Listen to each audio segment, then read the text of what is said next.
Napunit ng nakakapagod na sigaw ng ambulansya ang mapayapang kalangitan ng hapon, umalangaw ang tunog ng mabilis na nagmamadaling mga footsteps sa sementadong daan sa labas ng Gonzales Mansion. Ang mga panic voices ay nagmumula sa kung saan-saan, habang ang stretcher ay huminto sa harap ng naghihintay na ambulansya at maingat na nagkarga sa loob. Naligaw ako sa gitna ng kaguluhan, habang nakahiga ako doon sa stretcher na mariing nakapikit, at ang aking kamalayan ay nag-anod pabalik-balik. Umarangkada ang sasakyan bago ito tuluyang umingay ng buhay, ilang sandali pa ay nagmamadali na ang ambulansya patungo sa pinakamalapit na ospital na may mga sirena na umaalingaw-ngaw na nag-uutos sa highway na maging clear upang ito ay mabilis na makadaan. Ang matitigas at kalyo ng mga kamay ay mahigpit na nakahawak sa aking kaliwang kamay, nagbibigay ito ng kaunting init na kailangan nito. Pinuno ng magiliw na kilos ang aking puso ng aliw. Kahit na wala akong nakikitang tao, nararamdaman ko ang presensya niya sa tabi ko, tinatawag ang pangalan ko, at paulit-ulit na may luhang tumulo sa kanyang pisngi. Papa, Papa, Papa, paulit-ulit kong ibinubulong ang mga salita sa tuwing walang tigil na dumarating ang mga kirot ng sakit para pahirapan ang aking katawan. Namuo ang malamig na pawis sa aking mga templo, maging ang aking damit ay basang-basa ng aking pawis. Kumakawala sa labi ko ang basag-basag na sigaw habang pinipilit kong patatagin ang aking paghinga. Ngunit nabigong gawin ito sa tuwing nag-aapoy ang matinding kirot sa ibabang bahagi ng aking likod, pagkatapos ay gumagalaw sa aking balakang at papasok sa aking tiyan na parang may pumipihit mula sa loob. Iniisip ko kung kailan titigil ang pahirap na sakit na ito dahil kung magpapatuloy ito, maaaring hindi ko alam kung kakayanin ko ang sakit. Isang madamdaming panalangin ang nagpakilos sa aking mga labi habang nagdarasal ako para sa kaligtasan ng aking anak. Kung pipiliin ng Diyos, hahayaan kong kunin ang aking buhay kapalit ng kanyang kaligtasan. Beatrix, Beatrix, nandito ako, hindi ka pababayaan ni Papa. Puno ng sakit at dalamhati ang kanyang tono. Humigpit ang mga daliri niya sa mga palad ko. Napahinga ako ng maluwag sa boses niya. Please be strong, my child. Please. Mamamatay ako sa sakit ng puso kapag nawala ka ulit. Napahikbi siya. Nakarating ang ambulansya sa ospital, at agad akong dinala sa operating room kung saan tinulungan ako ng isang nurse na magpalit ng isang hospital gown. Hindi ko alam kung gaano ako katagal nakahiga doon na paikot-ikot sa sakit, nawalan ako ng pagbilang ng oras. Ang aking mga labi ay patuloy na umaawit ng taimtim na dasal, at ito ay nagpatulo ng luha sa aking mga mata. Ang kaya kong ipagdasal ay maging maayos ang anak ko. Hindi ko kayang mabuhay kung mawala siya sa akin. Ang baby ko ang naging source of strength ko these past few months when I'm on the verge of giving up. Kung mawawala siya sa akin, malamang mawawala ang lahat ng katinuan ko at ang pagnanais na mabuhay din.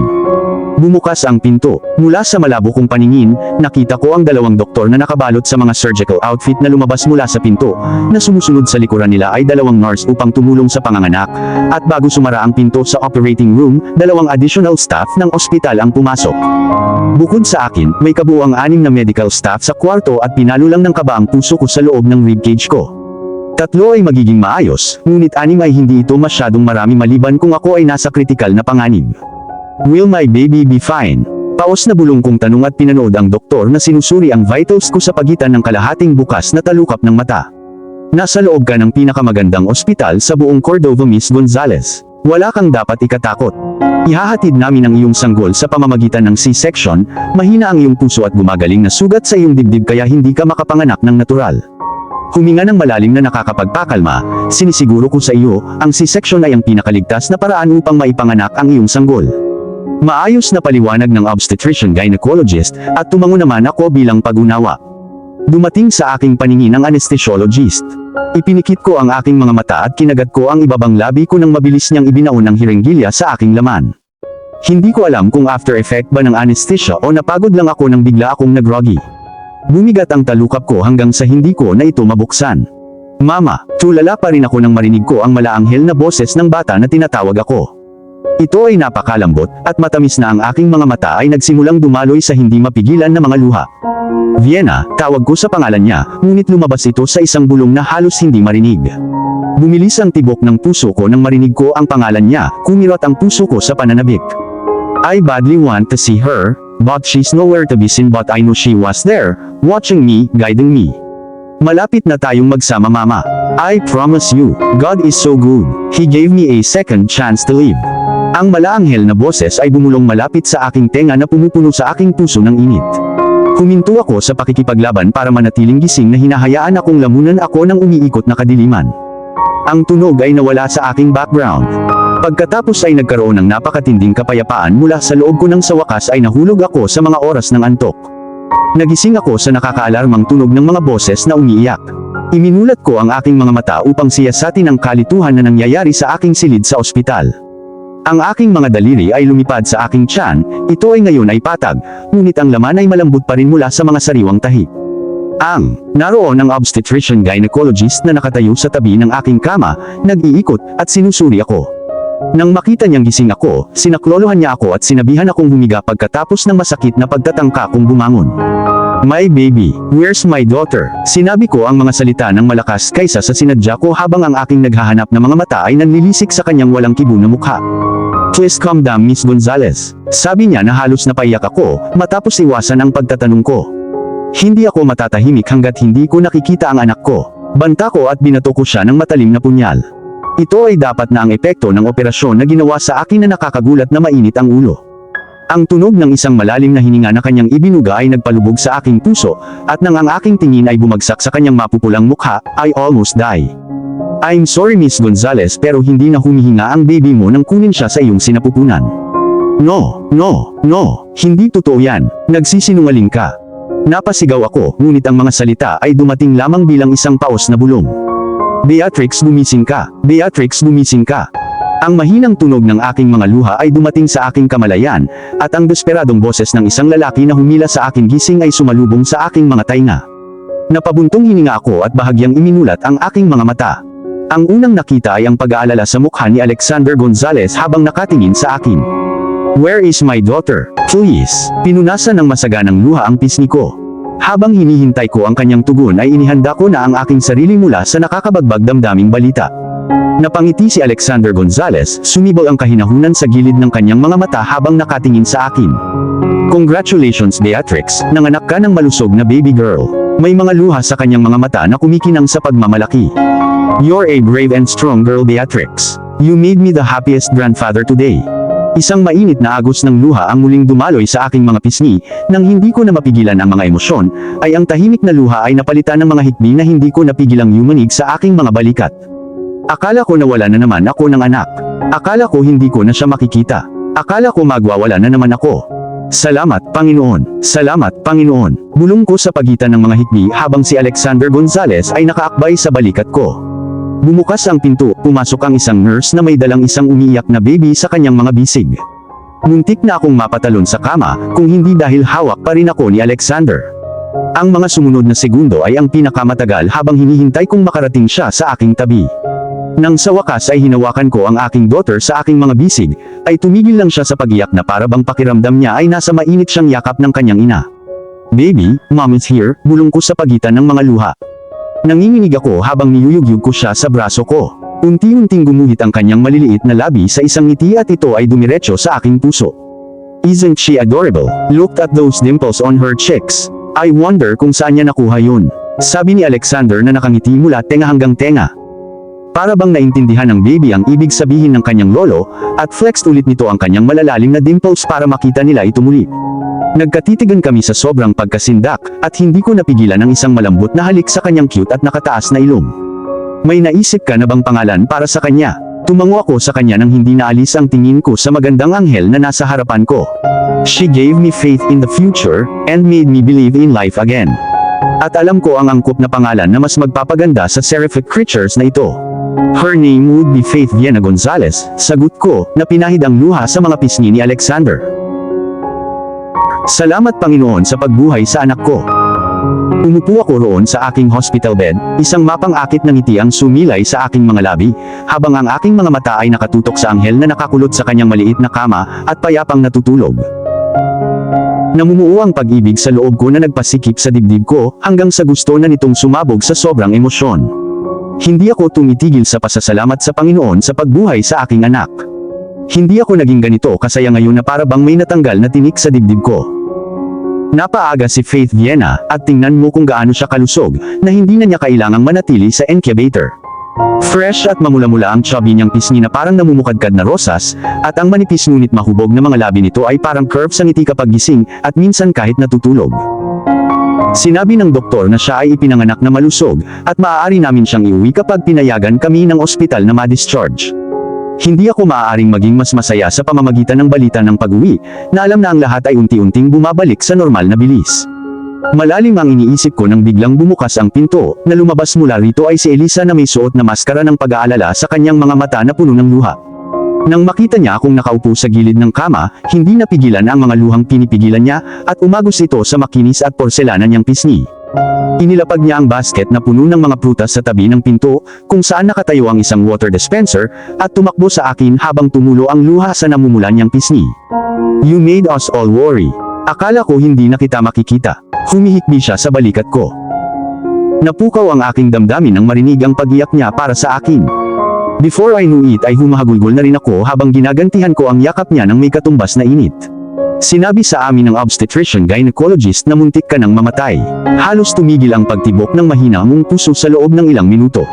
Patuloy na umiiyak si Elisa habang ibinubuhos ang kanyang puso. Tahimik kong kinagat ang labi ko habang patuloy na tumutulo ang mga luha sa pisngi ko. "Okay na ako, Elisa," sabi ko nang tuluyan na siyang tumigil sa pagsasalita. "Kailangan nating tumigil sa pag-iyak bago magising si Faith Viena." Sa tunog ng pangalan ng aking daughter, umayos siya. Lumipad ang kanyang mga daliri sa kanyang pisngi at mabilis na pinunasan ang mga luhang nagpalabo sa kanyang paningin. "Paano ka maglalaho ng ganun lang nang walang paalam? Tinakot mo ako na hindi ako nakatulog kagabi," sabi niya, parang nadaya ang ekspresyon niya, hindi umaalis sa akin ang tingin niya.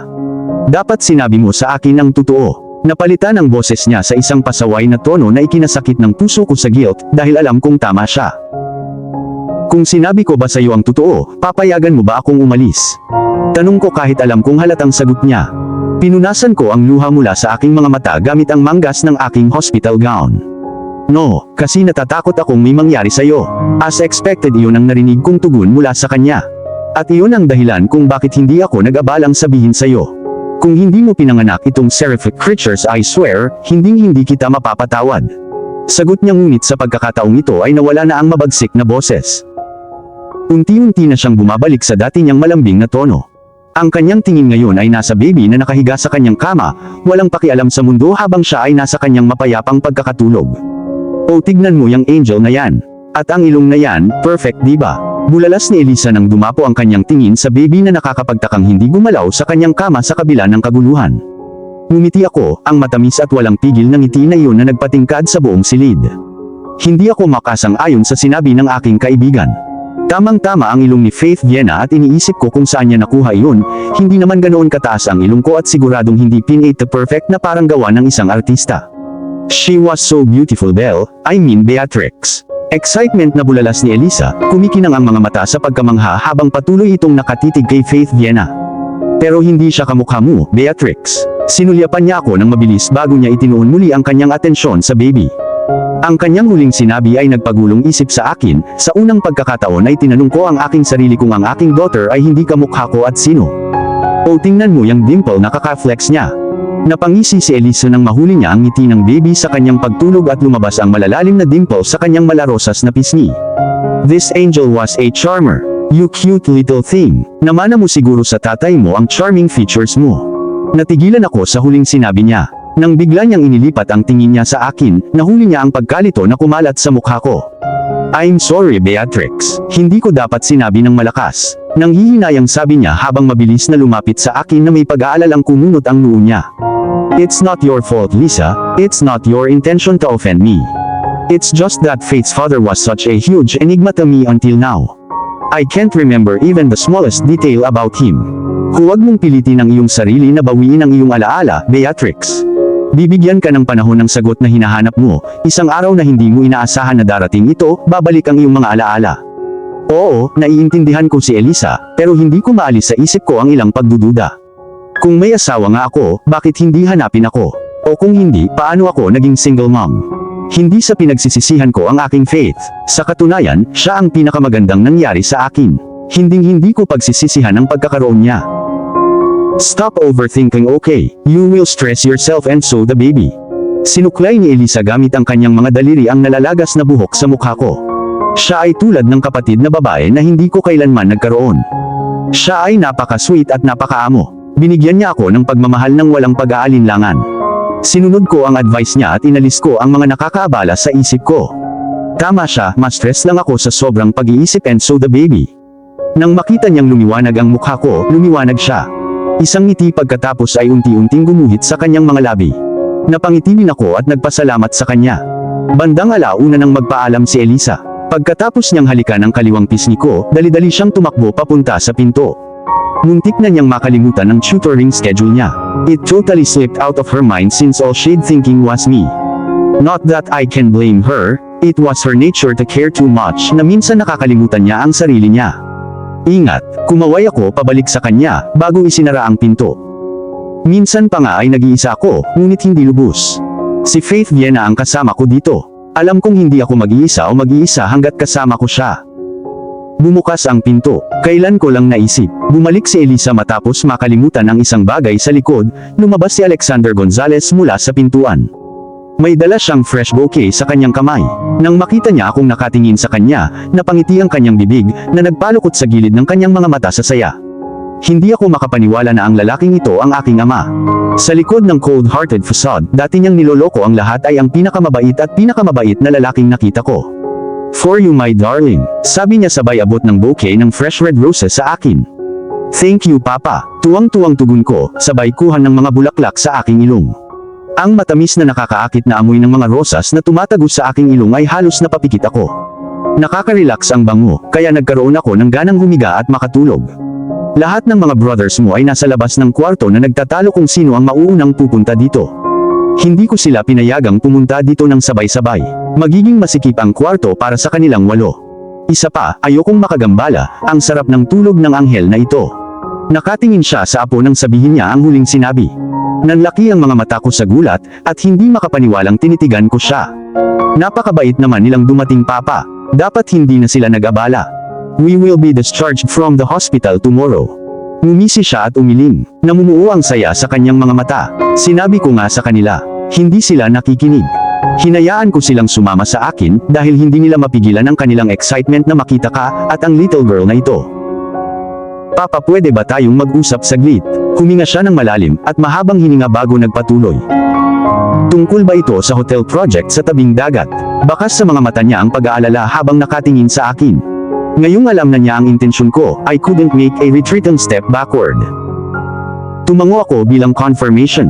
Alam kong hindi ito ang perpektong timing para pag-usapan ang negosyo sa loob ng ospital, ngunit hindi ko may pahinga ang aking isip maliban kung tapat akong magsalita tungkol sa aking mga concerns. Sure darling, I know it's important to you. Let's talk about it now. Sa wakas ay sinabi niya.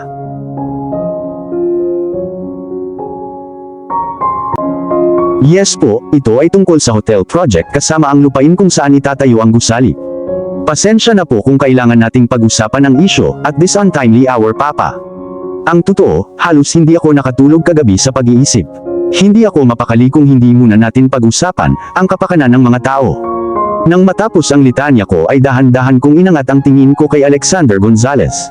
I was half expecting na makikita ang galit na kumikinang sa kanyang mapupungay na mga mata habang tumingala ako. Pero sa halip, lambing ang nakita kong bukol sa kanya na halos pumutok ang puso ko sa pagmamalaki. I just want to tell you that I'm so proud of you Beatrix. Sa kabila ng kalagayan mo, hindi ka tumigil sa pagmamalasakit sa ibang tao. Matagal na tayong hindi nagsasama pero ramdam ko kung gaano ka kagaling. Dahan-dahang tinawid ni Alexander Gonzalez ang distansya sa pagitan namin, at huminto ng ilang metro na ang layo niya sa akin. Sa kabila ng mga luhang nagpalabo sa aking mga mata, ngumiti ako sa kanya. Dapat ay ang post-effect ng panganganak na nagpaparamdam sa akin sa mga minutong bagay. I couldn't let Elisa's family down papa. Nandyan sila para sa akin kapag ako ay nasa mababang punto. Ibinigay nila sa akin ang lahat ng kailangan ko, pagkain, tirahan, damit, at higit sa lahat pag-ibig at pagmamahal. Hindi ko alam kung ano ang mangyayari sa akin kung hindi nila ako natagpuan. Ang mga luhang hindi ko napigilan ay bumagsak sa aking pisngi. And I am so thankful for your friend and her parents Beatrix. Anya, pinunasan ang luha ko na parabang little girl pa rin niya. Ang magiliw na kilos ay hindi napigilan ang mga luha, sa halip ay bumulwak ito ng sagana kaysa dati.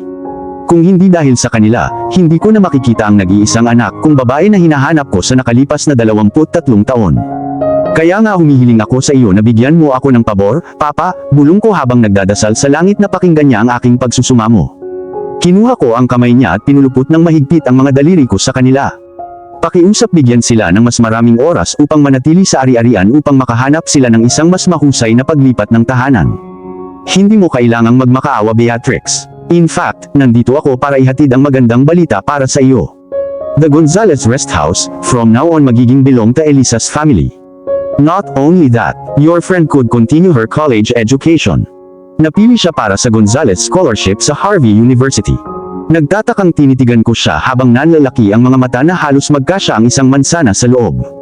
Binuksan ko ang aking bibig para magsalita, pero walang lumalabas na salita sa labi ko. Sa halip, isang hikbi ang narinig kong lumabas sa aking mga labi. Bago ko pa nalaman, naiiyak ako sa napakagandang balita at niyakap niya ako ng mahigpit na parang isang ama na nagbibigay aliw sa kanyang tumatangis na anak. Beatrix, please stop crying. If you don't, I would change my mind. Nagbiro siya, sinusubukang pigilan niya ang luha mula sa pag-agos. Hindi ko alam kung paano kita pasasalamatan, Papa. Just stop crying, my angel. I would feel better if you would. Pinunasan ko ang mga luhang nagbabad sa pisngi kong pulang-pula na gamit ang likod ng aking mga palad, at nang matuyo na, niyakap ko siya at binigyan siya ng mahigpit na yakap. Napuno ng pagmamahal at kasiyahan ang puso ko habang hawak niya ako. Hindi ito sumagi sa isip ko, kaya kong maging ganito kasaya. Hindi ko alam kung ano ang nagawa ko para maging karapat-dapat sa biyayang ito. Lahat ng hinihiling ko ay halos abot kaya ko. I couldn't ask for more since there's nothing more I could ask. Salamat, Papa, bulong ko. Ako ang dapat magpasalamat sa pagdating mo sa buhay ko, at pagsama sa little girl angel na ito. Nanlambot ang kanyang mga mata nang dumapo sila kay Faith Viena na nakakagulat na gising, isang kaakit-akit na ngiti ang naglalaro sa kanyang malambot at pinkish na labi. O tingnan mo kung sinong gising na. Tumawa siya na may maningning na mga mata na may pagmamalaki, at tuwang-tuwa na ngiti sa kanyang mga pisngi. You adorable little thing, you're gonna melt my heart with that amazing smile of yours. And those dimples. Good gracious. God, forgive me if ako ay maaaring sumuntok ng isang dosenang mga admirer kapag mas matanda ka na. Ngumiti ang baby at kinindatan ang kanyang mga mata na nagpatunaw sa puso ng kanyang lolo sa lambing. Nakita mo ba yun, Beatrix? Masayang bulalas ni Alexander, ang kanyang ekspresyon ay hindi mabibili. Para siyang nanalo sa loto. Ang isang dosenang lalaki ay walang alinlangan na iiyak kapag ang baby na ito ay namumulaklak sa isang magandang babae. Sana'y buhay pa ako pagdating ng panahong iyon. Isang mahinang katok ang narinig sa pinto. Pag-angat ng kanilang mga tingin, nahuli sila sa oras nang bumukas ang pinto. Nagsisiksikan ang magkapatid na Gonzales, 8 sa pasukan, naghihintay na sa wakas ay sumenya sa kanila ang kanilang ama na pumasok. Umiling si Alexander Gonzales bilang hindi pagsang-ayon, ngunit pinayuhan niya ang kanyang mga anak na pumasok gamit ang kanyang makapangyarihang tono, na maaaring manginig sa takot ang kanyang mga kalaban, ngunit hindi ang kanyang mga anak na sanay sa kanyang mahigpit na kilos. To formally introduce you to each other, Beatrix, these are your younger brothers. Mas matanda ka sa kanila ng 1 taon. Sinenyasan niya ang mga lalaking kakapasok lang sa kwarto. Ang kapansin-pansin na unang nasilayan ng aking mga mata ay ang napakalaki nitong taas na tila umabot sa mababang kisame ng silid. Tulad ni Alexander Gonzales, ang kanyang anak minana ang kanyang itim na buhok, malapad na balikat, at malalim na mata. I assume dapat 22 na sila since 23 na ako ngayon. Gayunpaman, looking at them now, they unbelievably have the aura and confidence which an old and dignified man possesses. They are too undeniably handsome with fine, aristocratic features, a large muscular physique, and a smile that could make a woman swoon. Ang sarap sa mata nang makita sila. Tila ang finest at hottest na lalaki na natagpuan sa Cordova ay nakulong sa room 203 kung saan ako nakakulong ngayon. Binigyan ko sila ng isang malambot at nag-aatubili ng ngiti, habang sinusubukang mawala ang awkwardness na bumubulusok sa loob ko. It was the first time. Nagkaroon ako ng pagkakataon na panuurin silang mabuti ng malapit, at hindi ako komportable habang pinag-aaralan nila ang mukha ko na nagsusuri ng mga mata. Kamukhang kamukha mo si Lola Clarissa, ang lola natin, pero sana hindi ka maging kasing stricto sa kanya. Siya minsan, sinuspinde ang aking allowance kapag tumanggi akong sundin ang kanyang utos. Ang taimtim na pahayag ng mga pinakabatang lalaki. Natamo siya ng sundot sa dibdib na ikinapangiwi niya sa sakit. Huwag mong pansinin ang kapangahasan ng bunsong kapatid natin. Ako si Ethan, ang pinakamatanda sa aming 8. Ang lalaking nagsalita ay isang splitting image ni Alexander Gonzales. Siya ang pinakamatangkad sa kanyang mga kapatid. Nang magsalita siya, yung iba ay tinignan siya ng may mataas na tingin na parabang isa siyang hindi nila kayang guluhin. Ngumiti sa akin si Ethan, na nagpapakita ng perpektong set ng malaperlas na puting ngipin na parang commercial model ng toothpaste. Guwapo siya pero may higit pa sa itsura niya. Siya ay nagpapalabas ng init na ito na maaaring magpahulog ng sinuman sa kanyang alindog. Siya ay walang duda na isang Gonzales. Mula ngayon kami ang magiging tagapag-alaga at tagapagtanggol mo. Sinabi ni Ethan ang mga salita ng may higit na determinasyon kaysa sa kinakailangan. Sa ngayon, nangangako siya sa ngalan ng kanyang mga kapatid. Kung sino man ang maglakas loob na saktan ka, magtangkang ilapat ang isang daliri sa iyong buhok, at maglakas loob na magpaluha sa iyong mga mata, the Gonzales men will beat the shit out of him. Umugong sa isip ko ang sinabi ni Ethan. Sa ilang sandali, isang imahe ng isang lalaki ang pumasok sa aking isipan. Siya ang may pinakaasol na mata na nakita ko. Kahit sa aking pag-iisip, ang kanyang napakagandang mga mata na nakakulong sa akin ay nagpakawala sa akin ng malalim na paghinga. Ngunit bago magkasya ang palaisipan at bumuo ng isang imahe, ang mga kaisipan ay naglaho ng mabilis nang dumating sila. Nag-iiwan sa akin ng pananabik para sa higit pa, ngunit ang mga alaala ay hindi nagpapahintulot sa akin ng isa pang sulyap sa nakalimutang nakaraan. Beatrix, Beatrix. I snapped out of my trance after hearing my name called with urgency. Without me knowing, bigla akong natahimik habang nakatingin sa kawalan. I am sorry Papa. Biglang uminit ang ulo ko. Pagod na siguro ako. Sa halip ay nagsinungaling ako, hindi ko mailarawan ang biglaang pagdagsa ng mga alaala na mabilis na nawala sa isang iglap, bago ko maisip ang mga detalye. Tumango si Alexander at sinenyasan ang kanyang mga anak na umalis para makapagpahinga na ako. Masunuri nilang sinusunod ang utos, at isinasara ang pinto kapag wala na sila sa paningin. Please take your rest Beatrix. Pagod ka siguro. Sabi niya nung kami lang, at tinulungan niya akong humiga sa hospital bed. Babantayan ko si Faith Viena habang nagpapahinga ka. Hindi ako sumagot, sa halip, tumango ako bilang pagsang-ayon, at ngumiti sa kanya, ngunit bahagya akong umabot sa aking mga mata. Nagkaroon ng biglaang mahaba, buwang nalagusan ng kawalan ng laman sa loob ko. Kahit paano ko punan ng kawalan na iyon, mas lalo akong walang laman na pakiramdam sa loob. Biglang napagtanto ng kawalan ng laman na may kulang pala sa buhay ko. Anong bagay iyon? Hindi ko alam. Home sweet home. Marahan akong napaungol nang bumukas ang napakalaking bakal na pintuan ng tirahan ng Gonzales, at natanaw ang Regal Gonzales Mansion. Huminga ako ng malalim habang ang kahangahangang modernisadong istruktura ay kumikinang ng maganda sa ilalim ng sikat ng araw sa umaga. Nakauwi ka na, honey. Mahinang bulalas ni Alexander Gonzales, hindi napigilan ng pagmamahal na ngayon ay kumikinang sa kanyang mapupungay na mga mata habang nakatingin sa harapan. Pagkatapos niyang patayin ang umuugong na makina, dali-dali siyang bumaba ng sasakyan, lumiko sa kabilang direksyon, at pinagbuksan ako ng pinto ng kotse. Salamat, Papa, I mumbled absent-mindedly, ni minsan ay hindi inalis ang tingin ko sa Gonzales Mansion na parang isang titan. Dali-dali akong bumaba ng sasakyan na si Faith ang nakabalot sa dibdib ko ng makapal na layer ng puting linen at mahimbing na natutulog. Saglit kong inalis ang tingin sa harapan at itinuon ang atensyon sa pagtaas-baba ng dibdib ni Faith.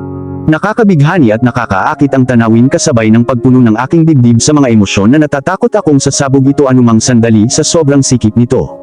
Hindi ako makapaniwala na ipinanganak ko itong malaanghel na nilalang na hawak-hawak ko. Napakalaking blessing ng presensya niya kaya hindi ko maiwasang magpasalamat sa Panginoon araw-araw sa pagbibigay niya sa akin. We are home baby. Lumapit ako sa tenga niya at bumulong. Bilang tugon, parang naiintindihan niya ang ibig sabihin ng home, ang kanyang mga labi ay umabot sa isang matamis na ngiti na nagpapaliwanag sa aking mukha ng adoration. Unti-unting tumulo ang mga luhang hindi ko inaasahan sa gilid ng aking mga mata. Ilang araw na ang nakalilipas, naaalala ko na nakatayo sa parehong eksaktong lugar na pinagtagumpayan ng takot at pangamba. At gayon paman, sa pagbabalik tanaw sa mga alaala ngayon, wala ni isang ounce ng panghihinayang sa akin ng malinaw na noong araw na ginawa ko ang tamang desisyon. Naging matapang akong pumunta rito sa isang nakamamatay na araw at bilang gantimpala sa aking katapangan, natisod ako sa katotohanan at natagpuan ang pamilyang hindi tumitigil sa pag-asang mahahanap nila ako balang araw. Talagang ginawa nila. Isang mainit na palad ang dumapo sa aking balikat. Nang tumingala ako, si Papa Alexander Gonzales ay nakatitig sa akin. Ang kaamuan na nakaplaster sa kanyang mukha ay nakapagtataka sa kanyang mukha dahil mukha siyang mas bata noong mga taon. Ang linyang nakaukit sa kanyang noo ay tila nawala saglit habang ang kanyang mukha ay nananatiling maliwanag at masigla. Lumipat ako sa direksyon kung saan matatagpuan ang pinto habang naiinip itong naghihintay sa akin na dumating, at tingnan kung ano ang naghihintay sa likod ng pinto. Habang dahan-dahan kong tinahak ang daan patungo doon, napuno ko ng hangin ang aking mga baga, na sinasabi sa aking sarili na hindi ako iiyak. Ngunit nang itulak ni Papa Alexander ang pinto, nilunok ko ang aking mga salita at hindi napigilang tumulo ang mga luha sa aking pisngi. Welcome home, Beatrix. Iyon ang mga salitang nakasulat sa banner sa nakabold, malalaking titik. Hindi na napigilan ang aking mga luha, dahan-dahan nilang pinalabo ang aking paningin hanggang sa hindi ko na mabasa ang mga salita. Naghihintay doon sa ibaba ng hagdan ang aking pinakamamahal na lola na may matamis na ngiti sa kanyang mga labi, habang tumutulo ang luha sa kanyang kulubot na pisngi. Nakakamangha siya sa suot niyang kulay cream na gown. Nahigitan ng magandang ningning sa kanyang mga mata ang kinang ng set ng mga alahas na suot niya para sa okasyon. Natunaw ang puso ko sa simpleng pagtitig sa kanya. Hindi sapat ang mga salita para ilarawan ang biglaang pagdaloy ng mga emosyon na humawak sa akin. Kung hindi ko lang hawak si Faith sa mga bisig ko, tatakbo na ako sa kanya at niyakap ko ang mahina niyang katawan. Hindi nag-aksaya ng oras si Lola Clarissa Gonzales at agad na tinawid ang distansya sa pagitan namin sa mabilis, ngunit maingat na mga hakbang. Siya ay nakakagulat na maliksi at kaibig-ibig sa kabila ng kanyang katandaan.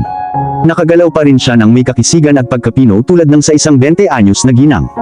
Bago ko namalayan na nasa tabi ko na siya, nakayakap sa akin ang kanyang mga kamay habang nagbibigay ng sapat na espasyo para makahinga ng mapayapa ang baby. Hindi ko alam kung gaano katagal kaming nakatayo doon, nawala na lang ako ng mabilang na oras habang ibinubuhos namin ang aming mga puso sa anyo ng mga luha. Napakaraming lambing at pagmamahal sa paraan ng pagyakap niya sa akin na parabang hindi niya ako naranasan. Hindi ko siya mayakap habang karga si Faith sa aking mga bisig, instead, ipinatong ko ang baba ko sa balikat niya, at ipinikit ang mga mata ko para harangan ang walang katapusang pag-agos ng luha. Pero kahit nakapikit ng mariin ang mga luhang ayaw mapigil, patuloy pa rin sila sa pag-agos, lumausdot sa kinis ng pisngi ko. Welcome home, Beatrix. Ni minsan hindi ako nagduda na mahahanap kita. Ngayong nandito ka, gusto kong bumawi sa mga nasayang na taon sa buhay natin. Nagsalita si Lola Clarissa ng medyo kalmado na siya at nagpunas ng panyo para matuyo ang mga luha niya. Welcome home. Ang aking mga kapatid na lalaki, 8 sa kanila, ay sabay-sabay na bumati, bawat isa sa kanila ay may malapad at maluwang na ngiti sa kanilang mga mukha. Inilipat ko ang aking tingin sa kanila, nakangiti bilang pagganti, at bumulong ng mabilis na pasasalamat habang pinagmamasdan ng aking mga mata ang bawat mukha na nakapaligid sa akin. Hindi ko pa rin matandaan ang mga pangalan nila dahil napakaraming maalala.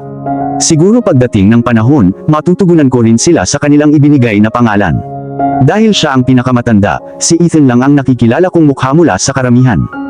I guess pagod ka, at malamang na ang iyong mga bisig ay pilit na kailangang dalhin ang kaibig-ibig na baby na iyan ng maraming oras. Sasamahan kita sa kwarto mo sa taas. Sigurado ako na kailangan mo ng pahinga. Sabi ni Lola Clarissa, tumingin sa akin at nakita ang mga bag sa ilalim ng aking mga mata. Tumango ako bilang pagsang-ayon. 3 araw na akong walang maayos na tulog. I dreaded hospitals and I could never force myself to sleep inside my hospital room kahit pilitin ko ang sarili ko. Hindi ako makapagpasalamat na pansamantalang nakapagpahinga ng mabilis. Sumakit ang buong katawan ko at kanina pa ako sumisigaw na magpahinga na ako pagkalabas namin ng ospital. Medyo namamanhid na rin ang mga braso ko. Nakakagulat na mabigat ang baby Faith ko. Inalok ni Papa Alexander ang kanyang braso kay Lola Clarissa na nagpapasalamat na hinawakan ang kanyang braso bilang suporta. Siya ay isang mapagmalasakit na tao sa kabila ng matigas na front ay nakasanayan niyang ipakita sa lahat. Ang kanyang malalim na paggalang kay Lola Clarissa ay malinaw na kumikinang sa kanyang mata habang tinutulungan siyang umakyat sa modernong hubog na hagdanan. Nakarating kami sa kwarto ko ng tahimik. Si Papa Alexander ang nagbukas ng pinto ng kwarto ko at una akong pinapasok.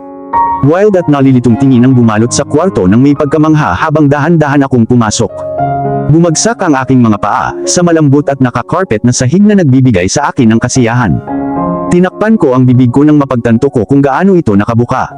Dumiretso ako sa loob ng marangyang kwarto ng isang prinsesa na may mga sobra-sobra nitong kasangkapan.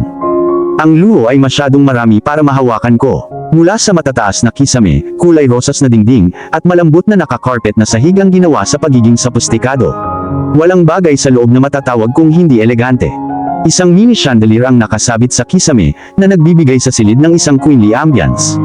Sa gitna ng silid, isang magarbong canopied bed with matching color with the wall standing. Sa tabi ng kama, may kahoy na night table na may lampshade sa itaas.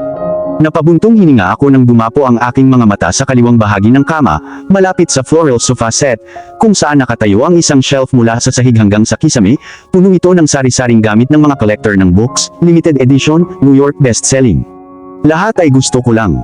Nang hindi ko nakaya ang pagod sa aking mga braso, maingat kong ibinaba si Faith sa multifunctional baby crib na nasa tabi lamang ng queen-size bed. Noong inilipat ko siya sa multifunctional bed, bumalaw siya pero nakakagulat na hindi siya nagising. How do you find your new room, Beatrix? Tanong ni Papa Alexander habang iniunat ko ang aking mga daliri at pinapawi ang pamamanhid sa aking mga braso. It was beautiful, Papa, sagot ko, binigyan siya ng isang nakakapanatag ng ngiti. This is too much, dagdag ko habang pinagmamasdan muli ng aking tingin ang kwarto. I am glad you like it, Beatrix. This room had been waiting for you for almost 23 years now. You deserve nothing but the best, sabi niya na binigyan ako ng isang masayang ngiti. Aalis na kami. Kung may kailangan ka mag-bell lang, at may maid na tutulong sa'yo. I will, Papa. Sumara ang pinto at mag-isa lang ako sa kwarto ko. Humiga ako sa kama at tinitigan ang walang kapintasang puting kisame.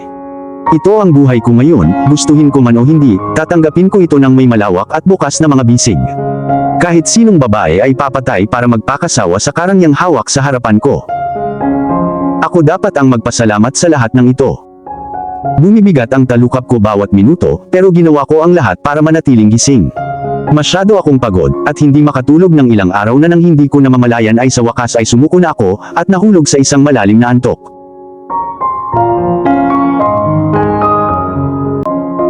Ang aksidenteng nangyari sa akin, ay nagpabago sa takbo ng buhay ko, at bigla kong nalaman na nawala ang mga alaala ko. Ngunit sa proseso ng pagkuha sa kanila, natisod ako sa katotohanan at natagpuan ko ang pinakamahalagang bahagi ng aking buhay na magkasamang lumutas sa palaisipan.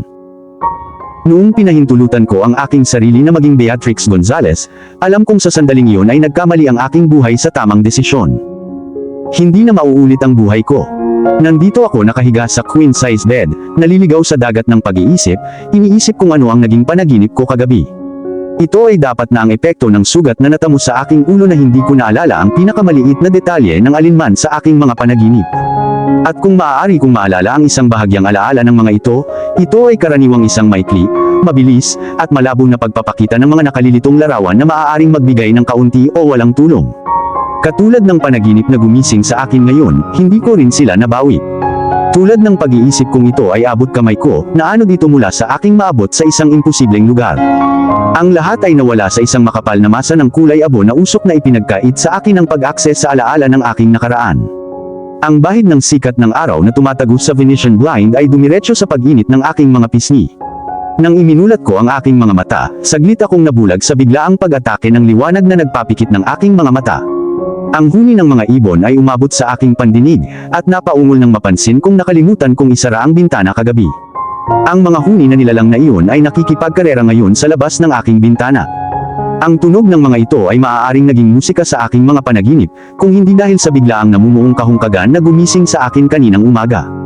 Ang mga bagay na hindi ko alam, hindi ako sasaktan. Inaliw ko ang sarili ko.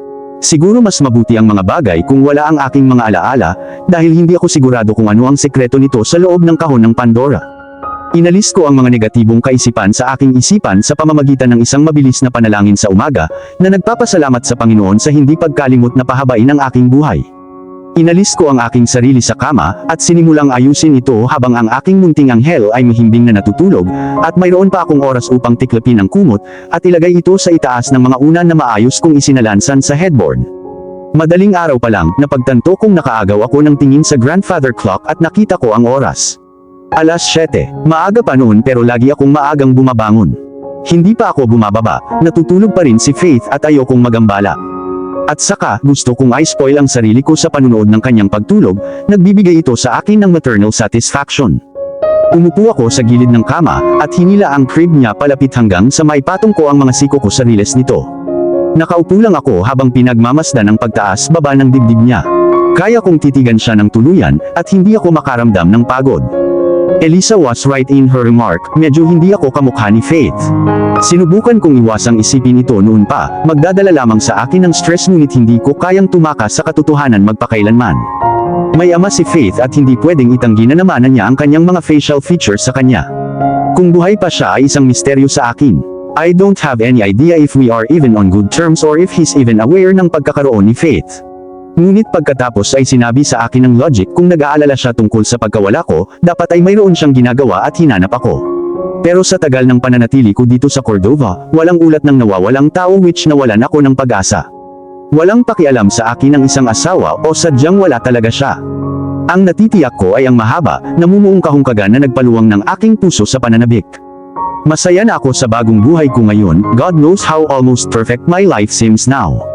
Gayunpaman, sa kabila ng mga bagay na nahuhulog ng perpekto sa lugar, naramdaman kong may nawawala ako sa aking buhay. Habang pinag-iisipan ko ito ay nagiging imposibleng mahirap unawain. May kumatok, naputol ang pag-iisip ko sa biglang tunog. Halos maisip ko na ang mga bulan na lumulutang sa hangin, at halos marinig ko ang popong sound na ginawa nito habang ito ay pumutok bago ito makagala sa malayo. Dali-dali akong pumunta sa pinto at binuksan iyon. I beamed instantly after seeing Lola Clarissa at the door. Good morning Lola. Binati ko siya nang mainit na sinagot niya ng Good morning Beatrix, na may isang mapagbigay ng ngiti sa kanyang mga labi. I assume natutulog pa si Faith. Yes po Lola. Inaasahan kong mahimibing ang tulog niya sa ganitong oras. Buong gabi siyang gising. Binigyan ako ni Lola Clarissa ng nakakasimpatyang ngiti. Naiintindihan ko, kung gutom ka bumaba ka na lang at kumain ng almusal sa amin, isa sa mga kapatid mo ang magbabantay kay Faith para makabawi ka ng lakas. Ang huling pangungusap ay nagpaningkit sa kanyang mga mata sa saya. Bigla kong naalala ang sinabi sa akin ng aking bunsong kapatid noong nakaraan. Kamakhang kamukha mo si Lola Clarissa ang lola natin, pero sana, hindi ka maging mahigpit sa kanya. Minsan sinuspinde niya ang aking allowance kapag ayaw kong sundin ang utos niya. Ito siguro ang ibig niyang sabihin. Pagkababa ni Lola Clarissa ay tinulak ko ang pinto sa pagsara. Hindi pa rin ako nakakaramdam ng gutom. Baka bumaba na ako kapag nagugutom na ako. Hindi agad ako bumalik sa kama. Sa halip, hinanap ko ang remote control, nakita ko ito sa cabinet, at binuksan ang malawak na screen ng TV pagkatapos kong maupo sa kama. The morning news was on air at the moment pero hindi ako interesadong manood ng balita sa ganitong oras, dahil baka masira ang mood ko. Napakakaraniwan para sa mga babae na maging sumpungin at emosyonal sa pinakasimpleng bagay pagkatapos manganak. At hanggat gusto kong makinig sa balita, dapat akong umiwas sa isang bagay na maaaring mag-trigger magkasalungat na emosyon sa akin. Nakapagtataka, sa kabila ng anumang channel na napuntahan ko, ang parehong coverage ng balita ay kumikislap sa screen ng TV. Ito ay isang uri ng press conference, isang napakahalagang isa, na malapit ng maganap. Sa wakas ay sumuko ako, at ibinaba ang remote control sa aking tagiliran, pinayagan ng balita na tumugtog sa background nang ipahayag nito na ang press conference ay nagsimula. Naaga ng bahagyang bulong ng paggalaw ang atensyon ko sa flat TV screen. Nang bumalik ang tingin ko sa crib, napagtanto kong gising na si Faith. Ngayon ay sabik na siyang humarap sa akin. Ang napakagandang asul na mga mata ni Faith ay matamang nakatingin sa akin na may pagtataka. Hindi ko maiwasang mawala habang nakatitig sa kailaliman ng kanyang magagandang asul na mga mata para akong nakatitig ng diretso sa abot tanaw ng hindi maarok na karagatan. I guess you look like your daddy Faith Vienna. But sadly, hindi mahanap ni Mommy kung nasaan ang daddy mo. I can't even remember kung ano ang hitsura niya. Ngunit ang pagtitig sa iyo ngayon ay dapat na siya ay kasing ganda ni Ben Affleck. Dinurog ang puso ko habang nanunood ng Pearl Harbor. Napangiti si Faith sa huling sinabi na para bang may nasabi akong nakakatawa. Pero syempre, nagkataon lang. Nakita niya siguro ang ngiti na bumabalot sa gilid ng labi ko, at iyon ang nagpangiti sa kanya. Sa wakas ay ibinagsak ng CEO ng Anderson Group of Companies ang bomba na nagpabaligtad sa ating mundo. Ang tanyag na billionaire/renowned racer sa wakas ay ipinalabas ang kanyang anunsyo. Siya ay opisyal na pumirma bilang CEO ng kumpanyang Anderson Enterprise. Anderson, napaatras ako. Ang pangalan ay tumunog sa akin at nakakagulat na nag-iiwan ng mapait na lasa sa aking bibig. Napahinto ako sa paglalakad, na bigla sa hindi ko mapigilang tugon mula sa pangalang binanggit. Itinuon ko ang aking mga mata sa screen ng TV at nahuli sa oras upang makita ang kamera na nakatutok sa lalaki. Ilang sandali pa ay napagtanto kong nanginginig na pala ang mga daliri ko habang ang puso ko ay malakas na kumakabog sa loob ng dibdib ko. Natigilan ako sa pagkabigla nang ang isang pares ng katangi-tanging asul na mga mata ng karagatan ay nakatitig mula mismo sa screen ng TV. Ang kanyang mga mata ay tumago sa aking paningin na para bang binabasa niya ang aking pinakamadilim at pinakamalalim na sekreto. Those eyes. It was damn familiar to me. And so the sudden rush of emotion na hindi inaasahan ay nagpasikip sa dibdib ko. I swear nakita ko na ang matalim na asul na mga mata ng karagatan at minsan naramdaman ko rin ang mainit na titig nito sa aking balat.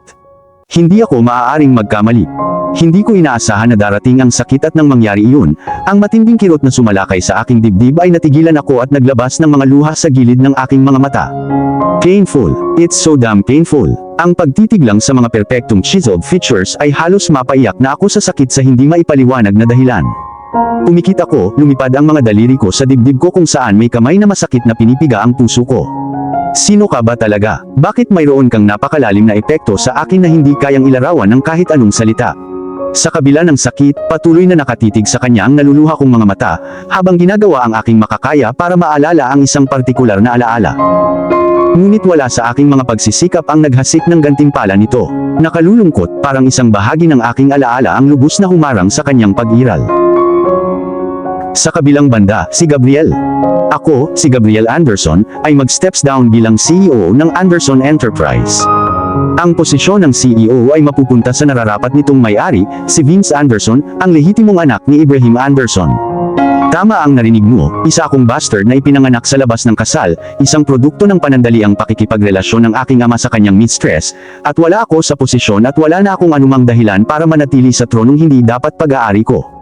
Pain, regrets, anguish. I was half expecting those emotions to hit me at once until I didn't take it anymore, at hatakin ako sa lupa, hanggang sa dumikit ang mga tuhod ko sa sahig. Ngunit ang mga emosyon ay hindi tumama sa akin sa paraang inaasahan kong durugin ako ng puwersa, at kunin ang huling bagay na natitira sa akin na itinuturing kong pinakamahalaga sa lahat ng pagmamalaki.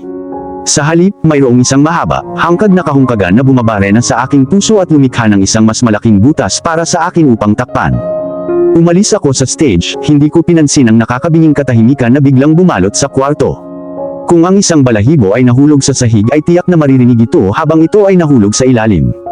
Maging ang isang bulag na pumapasok sa silid ay mapagkakamalang walang laman ang silid sa nakakatakot na katahimikan. Pero walang laman ang kwarto, ang puso ko lang. Sa katunayan, ang bulwagan ay napuno ng mga sakim na paparazzi na naglalaway upang makuha ang kanilang mga award-winning headlines. Huminto ang kumikislap na kamera na may mga walang tigil na shutter. Kung medyo iba ang sitwasyon at hindi ako gaanong malungkot sa sandaling ito, dapat ay labis akong naaliw o naaliw sa tanawin. Hindi ko inasahan na ang pag-sign off bilang CEO ay maaaring mabigla sa napakaraming tao na sanay na sa mga pasabog na anunsyo. Napagtantong aalis na ako, ang silid ay tila nagpatuloy sa normal na takbo nito, bumalik ang nakakainis na pagmamadali at ang kaguluhan na namayani sa silid bago ang anunsyo. Walang humpay na tumunog ang kumikislap na camera, sa pagkakataong ito ay walang tigil na itong iniistorbo hanggang sa mabulag ng mga ilaw ang aking paningin. Wait, Mr. Anderson, hindi pa natatapos ang press conference. May mga tanong kami, kailangan mo silang sagutin. May narinig akong reporter na humahabol sa akin, pero walang makakapigil sa akin kahit na may tumutok sa ulo ko ng shotgun. Hindi na ako lumingon sa urgent call na nagpapatunay sa kanila kung ano nga ba talaga ako. Wala akong pakialam kung ano ang iisipin nila sa akin ngayon. It was the last of my concern. Hindi na ako nagpaparamdam. To hell with them, I don't fucking care the way anyone didn't fucking cared about me when I was nothing back then. Mayroon lamang isang tao na tunay na nagmamalasakit sa akin, at ako ay tunay na isang stupid jerk for wasting a gem. Lumabas ako ng pinto, iniiwan ang buong kinabukasan ko. Alam ko sa sandaling lumabas ako, ay hindi na isang mahalagang tao sa mundo ng katanyagan, pera, at kapangyarihan. Ako ngayon ay isang ordinaryong tao na ang buhay ay isang perpektong gulo ng kaguluhan at kawalang ayos. Halos nakaupo ako sa pedestal, ngunit pinili kong umalis sa ginintoang tronong inuupuan sa pamamagitan ng pagpili ng kalayaan kaysa sa kapangyarihan. Dati meron akong lahat, pero ngayon wala na. Nakakagulat na walang kahit isang onsa ng panghihinayang sa loob, na dapat ay naramdaman kong binago ko ang pagpirma ko bilang CEO ng kumpanyang pinaghirapan ko sa pamamagitan ng pag-invest ng aking dugo at pawis para lang maging malaking tagumpay. Mayroong mga dahilan, daan-daang mga ito na dapat punan ako ng panghihinayang sa pag-alis sa Anderson Corporation. Ngunit hindi ito nakakaapekto sa akin, kahit kaunti. Wala na yata akong pakialam. Sa katunayan, alam ko na ito ang pinakamagandang desisyon na ginawa ko. It's all worth it. Please Mr. Anderson. Sabihin sa press na nagbibiro ka at ang sinabi mo ay basura at walang kwenta. Hinarang ako ng isang miyembro ng board sa desperadong pagtatangka na baguhin ang isip ko, ngunit walang kahit anong salita ang makakumbinsi sa isang mas desperado na tao na baguhin ang napagpasyahan na niya ilang buwan na ang nakakaraan. Lumayas ka sa harapan ko. Sagot ko sa isang nakakatakot na kalmadong paraan, inilapit ko ang aking tingin sa kanya, binigyan siya ng tingin ng malamig na pagkasuklam, na maaaring mag-freeze sa underworld at gagawing si Cerberus, ang asong may tatlong ulo na nagbabantay sa underworld na tumakbo sa takot. Nang makita ang nakakatakot na kislap na nagpapadilim sa aking mga mata, kumaripas siya ng takbo para i-clear ang aking landas habang ang baliw na paparazzi ay sumusunod sa likuran ko na parang kamakawag na buntot. Sumunod sa akin ang tunog ng mga yabag at ang lagaslas ng mga boses hanggang sa makarating ako sa parking area. Nakita ko ang aking sasakyan at binilisan ko ang aking mga hakbang upang makatakas sa mga nagugutom na asong patuloy na sumusunod sa akin hanggang dito. Kung naghulog ako ng bomba dito mismo sa parking area, sigurado ako na ang 3/4 ng populasyon ng paparazzi mula sa buong Bellavia ay mamamatay sa lupa. Dali-dali akong sumakay sa loob ng sasakyan habang hindi pinapansin ang magulong kaguluhang bumubuntot sa akin. Binuksan ko ang makina at binilisan ang takbo, ngunit sumunod pa rin ang ilang desperadong miyembro ng press hanggang sa mawala na sa paningin nila ang sasakyan ko. Anong ginawa mo, Gabriel? Dumagundong ang pagbati sa buong entrance pagdating ko sa mansyon. Laking gulat ko na ito lang ang sumalubong sa aking pagdating. I was half expecting na bubuhatin ni Ibrahim Anderson ang sofa at hatakin papunta sa direksyon ko. Iyan ay magsisilbi sa akin ng tama. Nalunok mo na ba ang dila mo? Magsalita ka, utos niya para siyang aktibong bulkang malapit ng sumabog ng mapanganib. Laser sharp glare ang pinako sa akin, kung nakakamatay lang ang tingin hindi lang ako namatay, ilang sandali pa ay hiniwanan ng cube ang katawan ko. Kahit ano pa ang sabihin ko, mali ako sa pananaw mo, kaya bakit ko sayangin ang pagsisikap ko sa isang argumento na alam kong hinding-hindi ako mananalo? Nakalimutan mo bang hindi ka nagkamali kahit na ikaw? At nakalimutan mo na ba iyon? Ni minsan hindi mo pinapansin ang opinyon ko. Napalunok ako. Ang aking mukha ay nananatiling isang maskara ng isang hindi nababasang harapan. How dare you talk to me like that? Anak mo lang ako at wala kang karapatang paglaruan ako ng ganyan. Mas tumaas ang boses ni Ibrahim Anderson sa pagkakataong ito habang nanginginig sa galit. Galit na bumungad sa akin ang mapupulan niyang mga mata at handa na itong lumabas sa kanyang eye socket anumang oras. Huwag mo akong tawaging anak mo, Ibrahim, ungol ko sa pagitan ng nagngangalit na mga ngipin. Kung siya ay isang estranghero, I swear, sinuntok ko na siya ng malakas ilang sandali ang nakalipas. That would be enough to knock some sense from him. Kahit kailan hindi ka naging ama sa akin. I'm just a charity case you took under your roof to ease your guilt. Nabaluktot ang mukha ko sa isang pangit na maskara ng galit, habang sinusulyapan ng lalaking hindi nagpakita sa akin ng kahit isang pulgada ng pagmamahal. Nakatayo ako roon habang pinagmamasdan siya na nagliliyab sa apoy ang mga mata, habang inaalala ang isang kaaya-ayang alaala na pinagsaluhan namin na itinago sa aking isipan. There was none.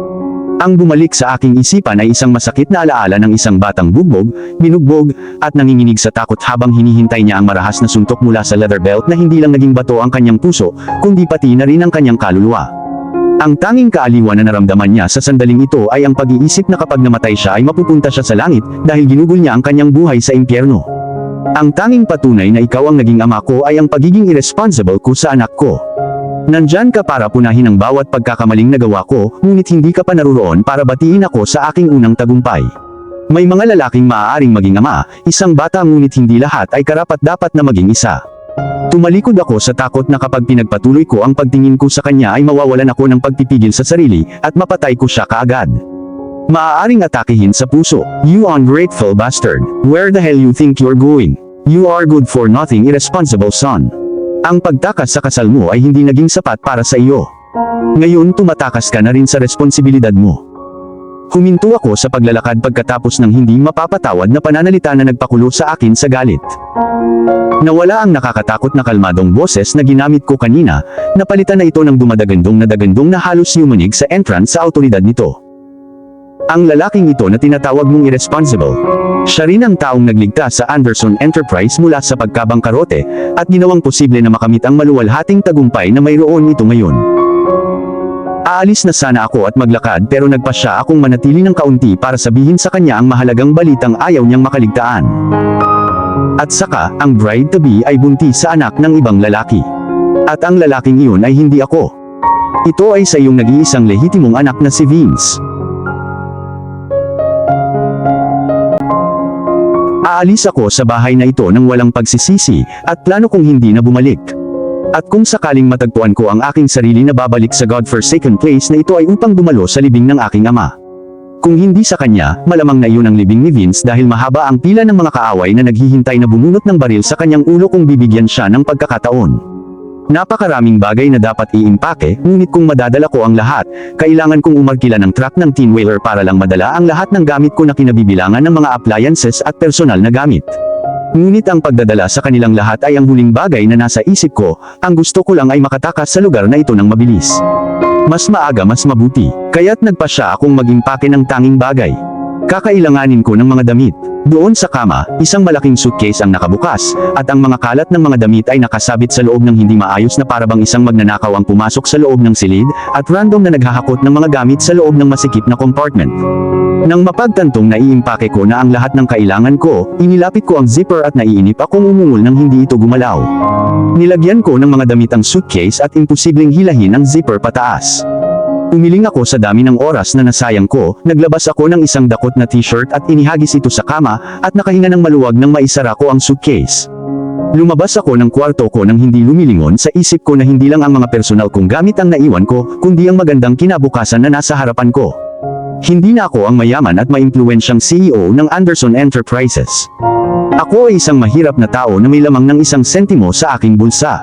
Na-freeze lahat ng bank accounts ko at kahit hindi ako maglalakas loob na hawakan ang pera na nanggaling sa lalaking kinaiinisan ko. Gusto ko lang patunayan kay Ibrahim Anderson na kaya kong mabuhay nang hindi tumatanggap ng kahit ano mula sa kanya. Wala kahit 1 sentimo. I guess it's over, Gabriel. Not only have your ex-fiancé now, I also have the company for myself. Si Devil na mismo ang nakatayo sa harapan ko, naglalaro sa labi niya ang isang nakakalokong ngiti habang pinapanood niya akong hinihila ang suitcase. I dreaded this encounter, not that I fear Vince, it's just I fear what possible happen after the last of self-control escapes my body. Ayokong mapabilis ang libing niya. Dapat siyang mabuhay upang masaksihan ang paghihirap kung paano niya sisirain ang kumpanya, at ilubog ito sa kumunoy sa ilalim ng kanyang pamamahala. Binigyan ko siya ng 2 taon o kahit 3 para sirain ang lahat pati na ang kanyang reputasyon. Kitang-kita ko ang madilim na hinaharap na naghihintay sa kanya. Mas lulubog siya sa lusak na mas malalim kaysa sa akin. You keep her, Vince, medyo mahinahon kong sagot habang tinutukoy si Angela. Ang tunay na lalaki ay hinding-hindi papayag na ang kanyang babae ay mahiram na parang playtoy. Napangiti ako nang nag-aapoy sa galit ang mga mata na nakatingin sa akin. Hindi nagbago si Vince, nagtataglay pa rin siya ng kakilakilabot na ugali na madaling mag-alab. Balang araw, ang kawalan niya ng pagpipigil sa sarili ang magiging katapusan niya.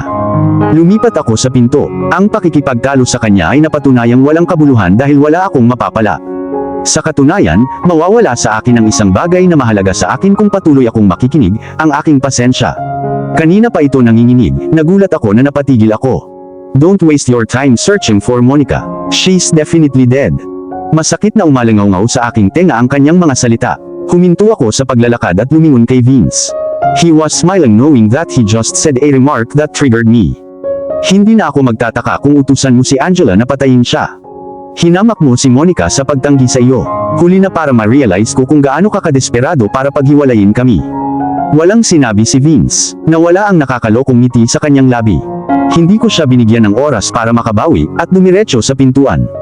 Paglabas ko, hinila ko ang trunk at inilagay ang malaking suitcase ko sa loob. Pagkatapos ay mabilis akong lumipat sa gilid ng kotse, binuksan ang pinto, at sumakay sa loob ng kotse. Ilang sandali pa, naglalakbay ako sa ilalim ng mainit na araw sa hapon patungo sa opisina ng investigador.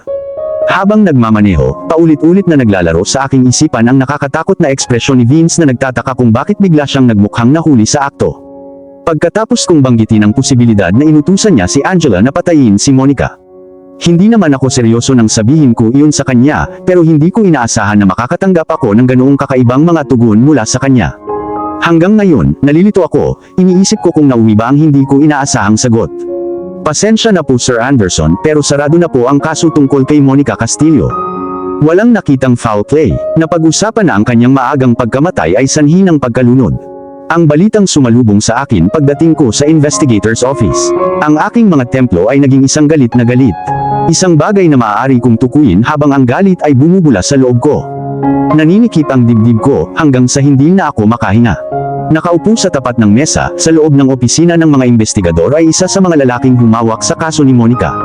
Noong tinawagan ako ng investigador kanina para makipagkita sa kanya, naghihintay na ako ng magandang balita mula sa kanya. Ngunit pagkatapos kong marinig ang kanyang sasabihin, bumagsak ang mundo sa akin. Hindi ako handa na hayaan ang kaso na isarado nang hindi pa nahahanap ang kanyang bangkay. Huminga ako ng malalim, pinipigilan ko ang init ng ulo ko. No foul play. Are you goddamn kidding me? Kalmado kong tugon na kabaligtaran naman ng nararamdaman ko. Sir, halata naman po na noong sumiklab ang apoy sa kondominium niyo ay natrap po ang Monica Castillo sa loob. Ipinaliwanag ng investigador na kitang-kita na ngayon sa kanyang mukha ang pagkainip. Upang iligtas ang sarili mula sa pagkasunog, sinira niya ang salamin na bintana at tumalon palabas ng gusali kung saan niya nakilala ang kanyang kamatayan. Sa ganoong paraan ang kanyang buhay ay malungkot na natapos. Kinagat ko ang aking mga ngipin dahil sa pagkadismaya na lumabas sa paningin ng lalaking hindi man lang kumikibo sa pagbanggit ng kamatayan. Halatang halos araw-araw niyang kinakaharap ang kamatayan pero, at least dapat niyang harapin ang sitwasyon ng may professionalism at kahit pagkukunwari lang ay umarte siya na parang may pakialam siya. Sa halip, tahasan niyang ipinakita ang kawalan niya ng pag-aalala sa balitang kinatatakutan ko. Nasira ang apoy dahil sa isang faulty wire. Damn! Kahit ang alarma ng sunog ay hindi tumunog sa sandaling iyon.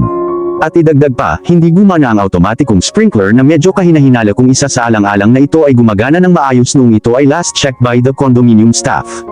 That's the bloody reason why I can't eliminate the possibility of foul play.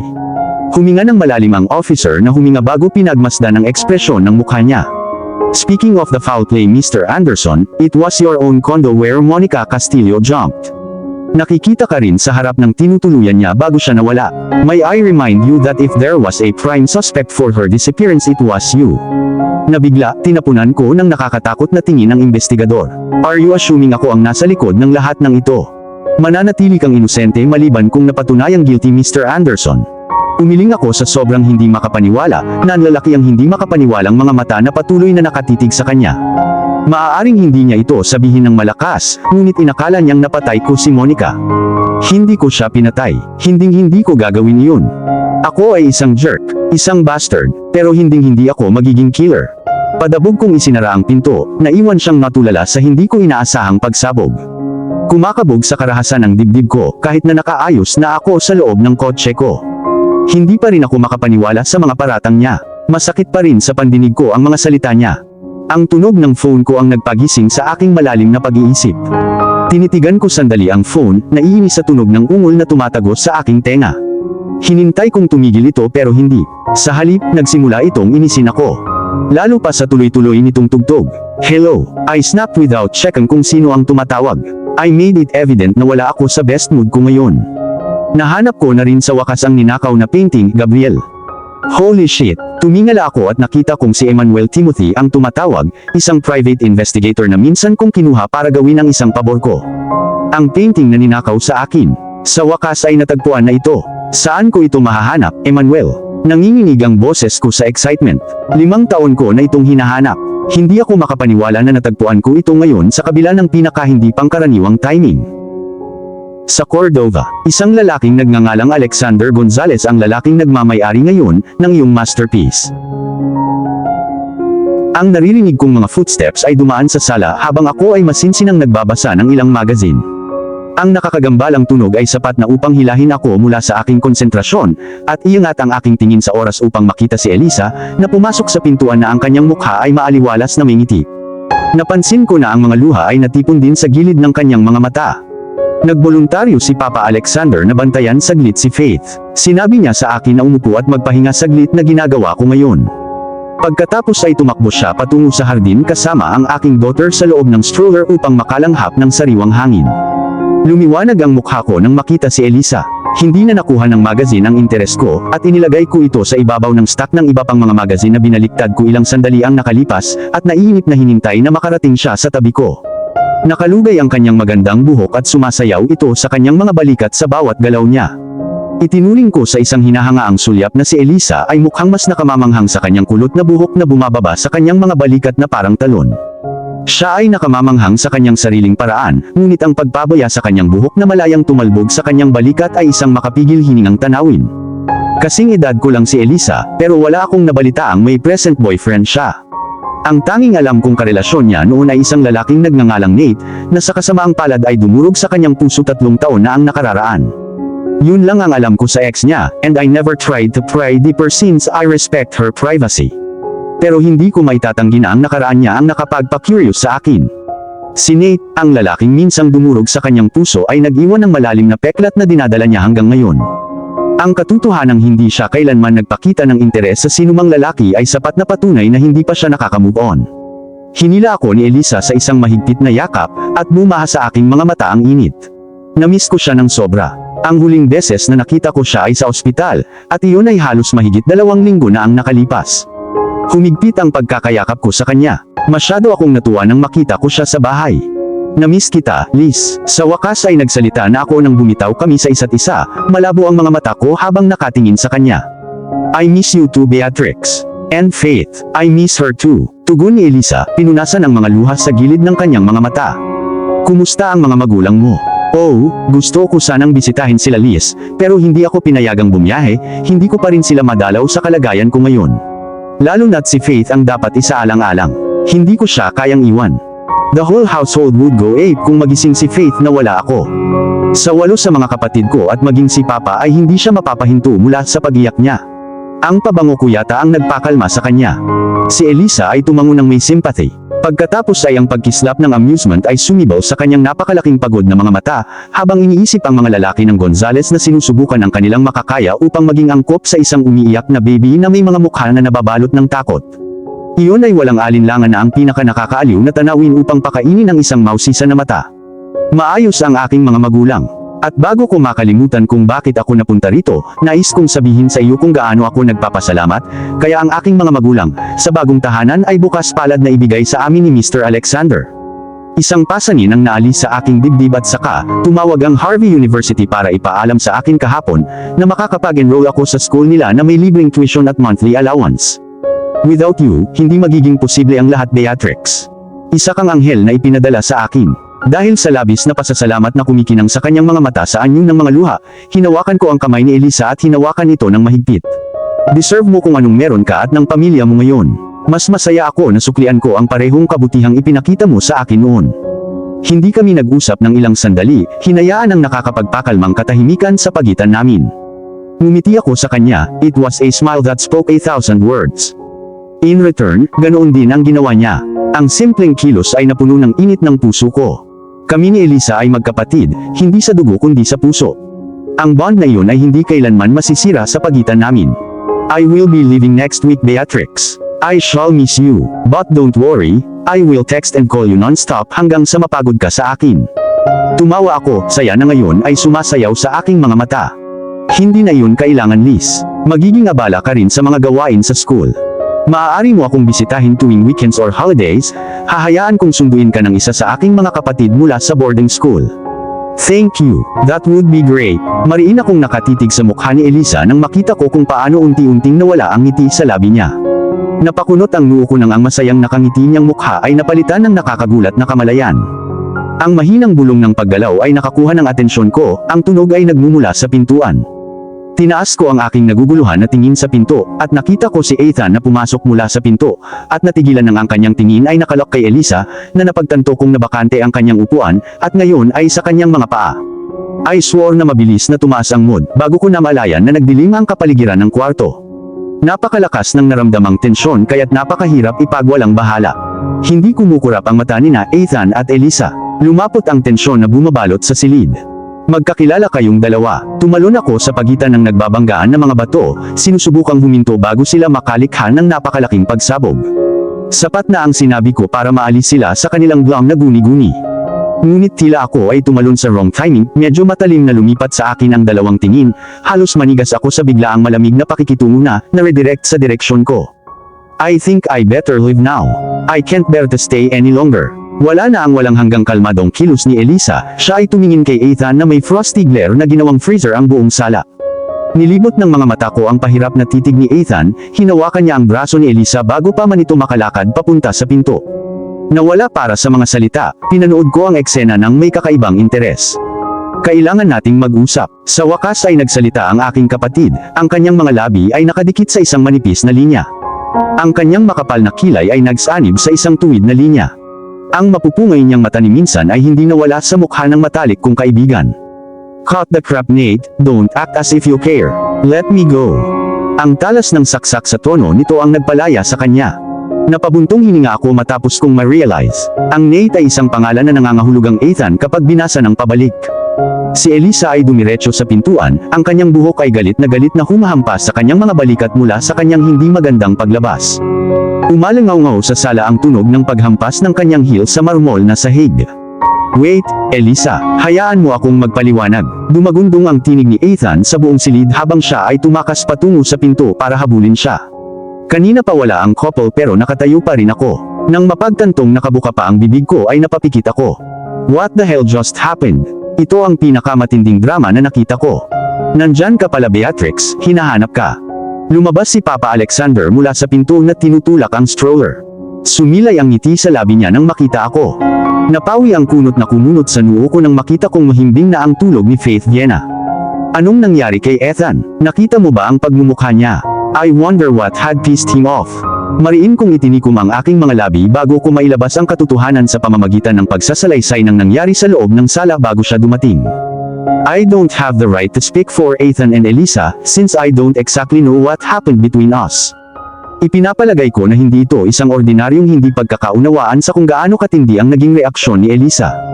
Malamang naasar siya sa isang bagay pa. Hindi ko siya tinanong kung bakit. Nagkibit balikat siya at binigyan ako ng ngiti na puno ng amusement. Lover's quarrel, nag-assume ako. Sabi niya na parang may alam pa siya kaysa sa nasaksihan ko. Lumipat ako sa stroller at kinuha si Faith sa aking mga bisig. Talagang nasiyahan siya sa maikling paglalakad kasama ang kanyang lolo na madali siyang nakatulog. I think I'll bring Faith upstairs pa. That's a good idea, Beatrix. Magpahinga ka na habang natutulog pa siya. Halos hindi ka nakatulog kagabi sa pagmamasid sa kanya. Tumango ako at naglakad patungo sa pinto nang ligtas si Faith at nakayakap sa akin. Nasa labas na ako ng pinto nang may pumasok na uniformed servant sa sala at nag-announce ng pagdating ng bisita. At sabihin kung sino ang bisitang iyon. Wala akong natatanda ang bisitang darating ngayon, sagot ni Papa Alexander na nakataas ang kilay. Napakunot noo sa pagkalito. Isang lalaking nagngangalang Ace Anderson ang bisita mo po, sir. Ito ang narinig kong tugon ng katulong bago ako umalis sa pintuan. Tahimik ako na pumunta sa kwarto ko, habang iniisip kung saan ko narinig ang pangalan before. The name sounds familiar, too frighteningly familiar. Gabriel Anderson, bulong ni Alexander Gonzalez sa ilalim ng kanyang hininga, ang kanyang tono ay matalas at nagbabanta. Ang kanyang mga labi ay dahan-dahang kumislot sa isang ngiti, ngunit ito ay mas mukhang isang ungol na nagmumula sa isang nakakatakot na mandaragit na sa wakas ay natagpuan ang kanyang mailap na biktima. Isang mapanganib na kislap ang dahan-dahang nagliyab sa kanyang mga mata. Mabilis na naglaho ang halakhak na naghari sa kanyang kapansin-pansing mukha kanina, ang pumalit ay isang pakiramdam ng pag-iisip sa nalalapit na pagpupulong. Please bring him to the library. Nang maramdaman ang biglaang bakal na gilid mula sa kanyang tono, nanigas ang katulong. Ang master of the house ay nagtataglay ng hindi kapanipaniwalang dami ng pagpipigil sa sarili. Bihira siyang magpakita ng emosyon kahit galit siya. Ngunit ang araw na ito ay isang exception, hindi lamang na ang kanyang tono ay tila banta, ngunit mayroon din siyang nakamamatay na kislap na ipinakita sa kanyang matingkad na mga mata. Tsaka siguraduhin mong hindi lalabas ng kwarto niya si Beatrix, hanggat hindi umaalis ang bisita ko. Idinagdag niya ang kanyang tono na kasing tigas ng bakal. Tumango ang katulong, lihim na nanginginig sa takot at kaba. Naglakad si Alexander sa maluwag na entrance, ito ay malawak, at nakakatakot na tahimik. Ang tunog ng kanyang mga hakbang sa ceramic floor ay pansamantalang bumabasag sa katahimikan na bumabalot sa foyer. Mas lalo siyang lumubog sa loob ng kanyang glam na guni-guni, maingat na gumawa ng isang pakana upang mahuli ang kontrabida sa kanyang bitag. Nasa kanya ang painting, ang pinakamahalagang masterpiece ng kontrabida. Sapat na yun para maengganyo siya na lumapit sa apoy na sunugin sa kanya. Siya ay isang gamo-gamo, na aakit sa isang ningas. Sa kabila ng mga panganib, siya ay hahabulin na lumapit, ang kanyang pag-uusisa ay ang kanyang kamatayan, ang apoy ay tuluyang umaapoy sa kanyang mga pakpak, kumalat sa kanyang katawan hanggang sa masunog siya sa abo. Narating niya ang pintuan ng library na nagsilbing personal niyang opisina din at binuksan yun. Umalangaw-ngaw ang halimuyak ng mga libro sa buong silid, hindi ito isang pangit na amoy ng mga lumang libro kundi isang nakakaaliw na kombinasyon ng papel at tinta. Ang chandelier na nakasabit sa kisame ay nagbigay sa silid ng isang pagpapatahimik na epekto, at ginawa ang silid na kaaya-aya para sa pagbabasa. Ang mga shelves mula sa sahig hanggang sa kisame sa mga dingding ay puno ng mga hardbound leathers, collector items, at mga journal na pinahahalagahan niya ng malaki para sa mga ito ay nagkakahalaga sa kanya ng isang kapalaran. Siya ay sumulong sa kung saan nakatayo ang kanyang modernong opisina, hindi pa nababasa ang mga papel na nakapatong sa itaas. Sinakop niya ang malambot, leather chair, pinagsalikop ang kanyang mga daliri sa ilalim ng kanyang baba, at hinayaang lumipad ang kanyang mga iniisip habang hinihintay niya si Mr. Anderson. Maya-maya ay nakarinig siya ng mga yabag, hinila niya ang sarili mula sa kanyang malungkot na paggunita, at pinagmamasdan ng may matinding interes habang bumukas ang pinto saka pumasok ang isang lalaking may matayog na taas at malalawak na maskuladong balikat, nakasuot ito ng plain gray na shirt at skinny jeans. So ito ang lalaking dumurog sa puso ng kanyang anak. Malungkot niyang naisip, matalim na laser na titig na tumatama sa kanyang bisita. Kung nakakamatay lang ang tingin, tiyak na magiging malamig na bangkay ang lalaki sa loob ng millisecond. Nang magtama ang kanilang mga mata, mas lalong lumakas ang tensyon hanggang sa napuno nito ang hangin ng mga banta. Saglit na walang nagsalita habang sinusuri ang isa't isa. Sa wakas, si Anderson na ang nagpasya na basagin ang nakakatakot na katahimikan sa pamamagitan ng isang magalang na pagbati. "A pleasant afternoon, sir, shall I say?" "Indeed pleasant," sumagot si Alexander Gonzalez, "pleasant indeed dahil kusang loob na dumating sa akin ang biktima ko." Naisip niya na may walang pigil na kasiyahang bumabalot sa loob niya. "Please have a seat." Inalok niya ang leather na upuan sa tapat ng modern office table niya. Sumunod naman ang kanyang bisita. "Quite a surprise seeing you here, Mr. Anderson. May I offer you refreshments?" Nag-alok siya ng buong galak habang nanunukso ang mga pag-iisip na hayaan ang kanyang 8 anak na lalaki na bugbugin ang lalaking ito, na makasalanang tumakbo ng ligaw sa loob ng kanyang mga iniisip. Ang kanyang ekspresyon ay nanatiling malamig, at hindi mabasa tulad ng isang banyagang salita na nakaukit sa isang lumang bato. "Thank you but I won't stay long." Medyo mahinahon niyang sagot, nakakunot ang kanyang panga at hindi pinapansin ang nakamamatay na titig na nagmumula kay Alexander. "Well then, let's drop the formalities and jump to the main business. Why the hell are you here, Mr. Anderson?" Tanong ng master of the house, tumaas ang tono niya, hindi na ito ang tono ng pagtanggap ng host. Hindi siya nangahas na itago ang galit na pagkunot ng noo niya nang tumanggi ang younger man. "Nandito ako para kunin ang painting ko." Pumikit si Anderson ng walang pahinga, tumitig ng diretso sa kanyang mga mata sa paraang naging imposible para sa kanya na maghabi ng kasinungalingan. "At anong painting yun, Mr. Anderson?" "I have hundreds of paintings inside my home, which one of them?" Nagkunwari siyang inosente. Sakto namang huminga ng malalim na nakakakalma si Anderson para maibsan ang temper na nagbabantang sumabog sa loob niya. Nabigo muli si Alexander na hayaan ang younger man na mabiktima ng kanyang mga panuya. Hindi siya nito sinuyo ng pananakot gaya ng inaasahan niya sa kanya. Isang babae ang subject ng painting, isang napakaganda, nagsimulang magpaliwanag si Gabriel Anderson. Lumambot ang kanyang tono habang nagpatuloy sa paglalarawan ng kanyang dakilang obra maestra. Ang itim na buhok ay maluwalhating dumaloy sa kanyang mga balikat na parang talon. Ang mga mata niya, ito ang pinaka namumukod tangi sa painting.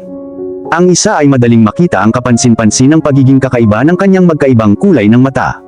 Siya ay isang perpektong paglalarawan ng isang babaeng may kondisyon sa mata na tinatawag na heterochromia iridium. Sa kanyang kaliwang mata ay isang shade ng warm honey at ang isa naman ay nakalulugod na berde. Nabanggit ni Alexander kung paano inilarawan ni Anderson ang pagpipinta sa malinaw, matingkad na detalye, at sa isang tono na may kahanga-hanga na sigasig na hindi niya maiwasang humanga, at mapuot sa kanya at the same time. Totoo, si Anderson ay isang bastard, ang isa ay maaaring tumawag bilang walang puso at hindi makatao, ngunit hindi maitatanggi ni Alexander ang katotohanan na nakikipag-ugnayan siya sa genius artist. "If you don't mind, Mr. Anderson, can I ask what age did you create the said painting?" Kaswal na tanong niya, sinusubukang magmukhang hindi interesado na medyo gumana ng maayos. "I am 20 at that time. If you don't mind, could you expand your description of the painting?" Ang babae sa painting ay nakasuot ng napakagandang gown na gawa sa Hellfire, isang tiara na gawa sa pinakamagagandang gemstones ang kumikinang sa kanyang ulo, libu-libong bituin ang nakapatong sa kanyang mga paa na yumuyuko sa babaeng mukhang reyna. Ang kanyang honey sweet na mga labi ay nakaunat sa isang mapang-akit na ngiti. "At ano ang natatangi dito? Ginawa ko ang painting ng walang aktwal na modelo, sir. Random na pumili ako ng isang babae na nakilala ko sa isang bar, pinatalsik niya ang aking puso sa unang pagkakataon, at mula noon ay hindi ko siya maalis sa isip ko kaya I painted her instead." "Siya ba ang first love mo?" Bago pa man pigilan ni Alexander ang kanyang mga salita, sinabi na niya ito ng malakas. Napaungol siya sa loob, para siyang abogado na nagtatanong sa isang testigo. Nagpapasalamat siya nang hindi nagalit si Anderson sa kanyang nanunuksong tanong. Sa halip, tumingin ito sa kanya sa kabilang mesa na may determinadong tingin sa mukha bago siya bumulong ng no para sa isang sagot. "Siya ang huling mahal ko. Ang nag-iisang babaeng minahal ko ng totoo." Nagdagdag siya ng walang mga filter. "Rubbish," bulalas ni Alexander at umiling bilang hindi pagsang-ayon. "Let me guess you broken her heart." Maaaring tawagin itong walang ingat at matapang na tanong, ngunit hindi niya mapigilan ang sarili na magtanong. "That's an understatement, sir. I didn't only break her heart, I smashed it into pieces. Matapang niyang tugon. Naikuyong ni Alexander ang kanyang kamao sa ilalim ng mesa, galit na bumalot sa loob niya. Gusto niyang ibagsak ang kanyang kamao sa mukha ni Anderson. I was a bastard, a jerk, a devil, and the stupidest man for breaking her heart, pag-amin ni Grayson. Ang Gonzales patriarch ay nagpahinga at tinanggal ang kanyang kamao, I couldn't agree more. Bumuntong hininga siya. Pardon me sir, it was Anderson again. Sabi ko, careless ka sa pagkawala ng isang bagay na kasing halaga. No sir, pinahahalagahan ko po ang aking unang masterpiece. Hindi po nawala. Ninakaw po ang painting. Malungkot niyang sagot, nagdilim ang ekspresyon sa galit. Huminga ng malalim si Alexander, hindi na siya natuwa. It's time to go back to business, naisip niya. Paano ka nakatitiyak na hawak ko ang painting?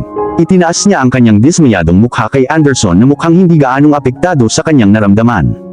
I hired a detective. Nakuha mo daw ang masterpiece sa isang auction house. That's a wise and calculating move on your part. Ganyan talaga ang nangyari sa painting, Mr. Anderson. To tell you frankly, I spent a huge amount of my fortune to possess the painting and I hate to disappoint you if ever I have plans to sell it, which I don't. I wonder if you will ever be able to afford it. Sa pagkakaalam ni Alexander, si Gabriel Anderson ay tinanggihan ng kanyang ama at pinutol ang kanyang mana pagkatapos niyang gugulatin ang mundo pagkatapos niyang bumaba bilang CEO ng Anderson Enterprise. Ang higit na nagpagalit sa kanyang ama at nagtulak sa kanya na tumalon sa gayong mahigpit na hakbang ng pagtatato sa kanyang anak ay ang pagkabigo ni Anderson na magpakasal sa kanyang fiancé, iniwan niya ito sa altar. At para mailigtas ang babae, pinakasalan ng kapatid niyang si Vince Angela noong araw na iyon. Si Anderson ay isang mahirap na tao na walang kahit isang sentimo sa kanyang bulsa. Kung sakaling may pera siya sa kanya, it wouldn't surely last. How ironic that the man who had everything at his feet was left with nothing. That must be karma getting his downfall. I'm willing to work just to afford that painting, sir. Kahit ilang taon ko pang bayaran, wala akong pakialam basta kunin ko na ngayon ang nararapat na pag-aari ko. Ito ay isang nakakagulat na tugon para sa isang lalaki na namuhay ng isang magandang buhay noon bago ang kanyang pagbagsak. Halos mapangiti si Alexander sa sinabi ng lalaki. Abala niyang tinapik ang mga daliri niya sa ibabaw ng table niya. I'm willing to work just to afford the painting, sir. Paulit-ulit na naglalaro ang mga salita sa kanyang isipan. Ang lahat ay nangyayari ayon sa kanyang mga plano. Pero Mr. Anderson, paano mo mapapatunayan sa akin na ikaw ang may-ari ng painting? Patawarin mo ako pero wala akong tiwala sa isang salita mula sa isang lalaking hindi ko halos kilala.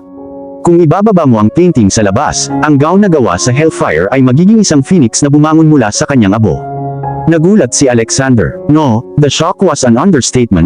He was totally flabbergasted na hindi niya alam kung paano mag-react. Umayos siya ng upo at tinitigan si Anderson na may lihim na paghanga. Hindi siya humanga sa lalaking ito, namangha siya sa kanyang kamangha-manghang talento sa sining. Hindi sumagi sa isip niya na isang malaking tagahanga ng mga bihirang piraso ng sining na posibleng lumikha ng ganoong dramatikong piraso ng painting na maaaring makagawa ng dalawang magkaibang kahulugan sa pamamagitan ng pagbaligtad nito. Itong lalaking nasa harap niya, nasabi na niya kanina pero sasabihin niya ulit ay ipinanganak na henyo. Ang patunay ng kanyang kamangha-manghang talento ay nakuha sa loob ng vault upang maiwasan ang parehong pagkakamali na ginawa ni Anderson. Well, Mr. Anderson, mayroon akong isang panukala na isinusumpa ko na hindi ka maaaring tumanggi para sa isang sagot. Hindi sumagot si Anderson, tumingin lang siya kay Alexander with a paper blank expression masking his face. I will offer you a job, bulalas ni Alexander at matagumpay na ngumiti sa gulat na ekspresyon sa mukha ng kanyang bisita. Sa wakas ay nakuha na niya ang buong atensyon ni Anderson. In exchange for the painting, I shall ask you to become my employee. Di ba win-win offer? Masayang dagdag pa niya, ninanamnam ang gulat sa mukha ng binata. Napakunot ang kilay ni Anderson sa pagkalito. Tahimik niyang pinag-iisipan ng alok. Ano ba talagang trabaho ang inaalok mo sa akin, sir? I want you to become my gardener, Mr. Anderson. Take it or leave it. Bumungad sa mukha ni Anderson ang labis na pagtataka. Tumingin siya sa mesa kay Alexander na para bang kandidato siya para sa Bedlam. Pardon me, Mr. Alexander Gonzales. Sa unang pagkakataon mula noong pumasok siya sa library, hinarap niya ang master of the house gamit ang kanyang tunay na pangalan. Are you kidding me? Dagdag pa niya, nilunok ang gana na tumawa ng hysterically. Got no time for nonsense, Mr. Anderson. As you could see, it was the only job available in my household. Nagkataon na kailangan ko ng hardinero. Ano ang mangyayari kung pipiliin kong magtrabaho para sa iyo? Masungit na tanong niya na ikinakunot ng kanyang panga sa pagkadismaya. Ibibigay ko sa iyo ang painting kapag natapos na ang iyong kontrata. Tumayo si Anderson mula sa kinauupuan niya, baka sa mukha niya na parang nabusog na siya. Pasensya na Mr. Alexander pero imposible iyon. Salamat sa oras mo pero aalis na ako. Matapos sabihin ng mga katagang lumabas siya ng pinto, hindi na siya lumingon para makita ang nakakatuwang pagkinang sa mga mata ni Alexander Gonzalez, na gustuhin man niya o hindi, ay malapit ng maging amo niya. Miss Beatrix, matibay ang bili ni Mr. Gonzalez na huwag kang papayagang umalis sa silid na ito, maliban kung aalis ang kanyang bisita. Naalarma ang sigaw ng katulong, ang malusog na kulay ay nagpatuyo sa kanyang mga pisngi. Siya ay may hitsura ng isang babaeng umaasang darating ang pinakamasama. Nanginginig sa takot ang kamay na may hawak na feather duster. Kanina pa, pumasok siya sa kwarto ko, at pinaalam sa akin na pinapasok siya ni Papa Alexander para linisin ang kwarto ko at binuksan ko ang pinto para magsimula na siya.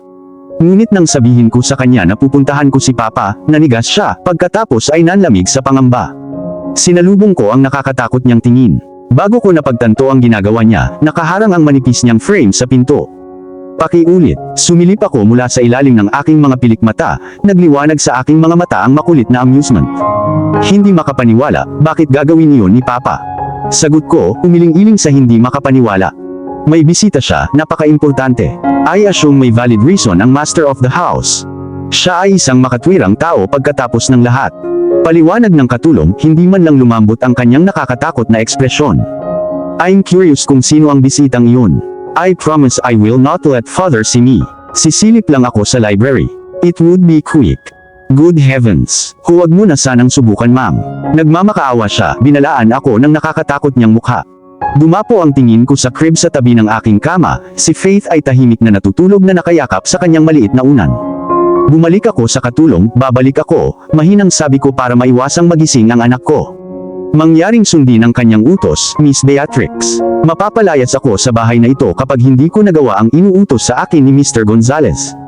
Desperado siyang kumapit sa aking mga braso, ginagawa ang lahat para pigilan ako sa pagtakas sa pintuan. Don't worry, I'll back you up. Hindi magagalit si Papa. Siniguro ko sa kanya, tinatapik ang kanyang mga daliri na nakabihag sa aking mga braso. Binigyan ko siya ng mahinang pagtulak sa mga balikat, at bahagyang lumipat sa pinto. Walang nagawa ang katulong kundi ang magbigay ng isang tipid ng ngiti. Sinundan ako ng kanyang mga luhang mata sa sahig hanggang sa wala na ako sa paningin. Nasa taas na ako ng hagdan nang makita kong bumukas ang pinto ng library. Isang lalaking nakatalikod sa akin ang lumabas, at mabilis na naglakad papunta sa pinto. Ang lalaki ay matangkad, marahil ay nasa 6 na talampakan at 3 pulgada ang taas, na may malalapad na maskuladong balikat. Nagsuot siya ng isang simpleng gray na shirt na yumakap sa maskuladong tabas ng kanyang katawan, sa kanyang ibaba ay nakasuot siya ng denim jeans na nakakapit sa gumagapang na kalamnan ng kanyang mga binti. Ni minsan ay hindi siya lumingon sa kanyang likuran, hindi niya namamalaya na ang mga matang nakatingin sa kanya mula ulo hanggang paa. He was moving a rush and before I knew it nakalabas na siya ng pinto. Ipinilig ko ang ulo ko para alisin ang iniisip ko, bigla akong nag-space out nang hindi ko namamalayan. Malapit na akong maglakad sa ibaba ng hagdan nang bumukas ang pinto sa library. Sa pagkakataong ito ay si Papa Alexander ang lumabas na may malungkot na ekspresyon ng mukha niya. Walang kamalay-malay na nandoon ako, tahimik na pinagmamasdan siya. Sa pagkakataong narinig niya ang aking boses, lumiwanag ang kanyang mukha, na wala ang malungkot na ekspresyon, at ito ay mabilis na naglaho na parang wala na. Beatrix, hindi man lang siya nagulat nang makita niya ako, kung siya nga, walang bakas ang mukha niya. May bisita pa. Nagtanong ako ng may lihim na interes na parang ito ang pinakanatural na itanong. Oo, isang lalaking nag-a-apply para sa isang trabaho upang maging eksakto.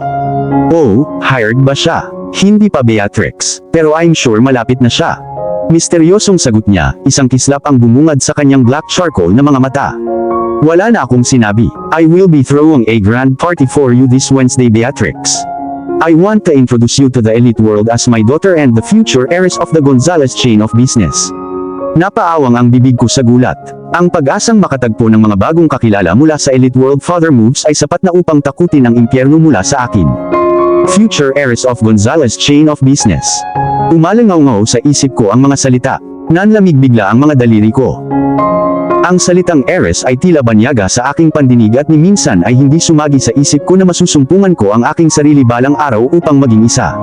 Halos magpanik ako sa napakalaking responsibilidad na naghihintay na may patong sa aking mga balikat. Not that I'm dealing with my cowardice, it's just that I'm too naive and too uneducated to handle such responsibility. Mayroon akong 8 kapatid na lalaki, sigurado akong papayag silang maging kahalili ng Gonzales inheritance. Ito ang unang pagkakataon na dinala ni Papa ang topic. I wonder what got in him to finally decide to throw such a grand event.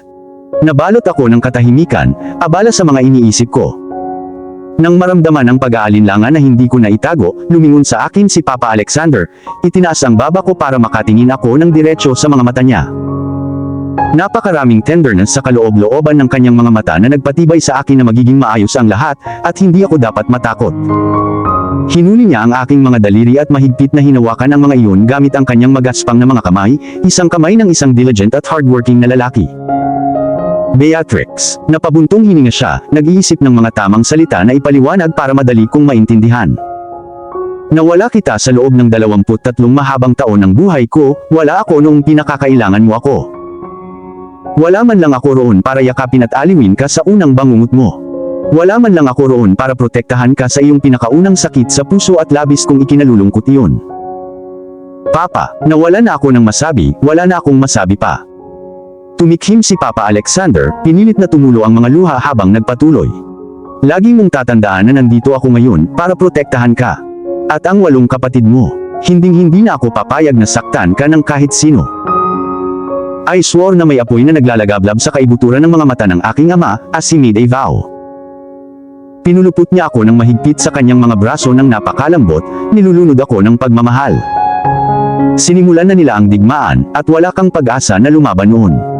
It's now your turn to show them how the real game is done, Beatrix.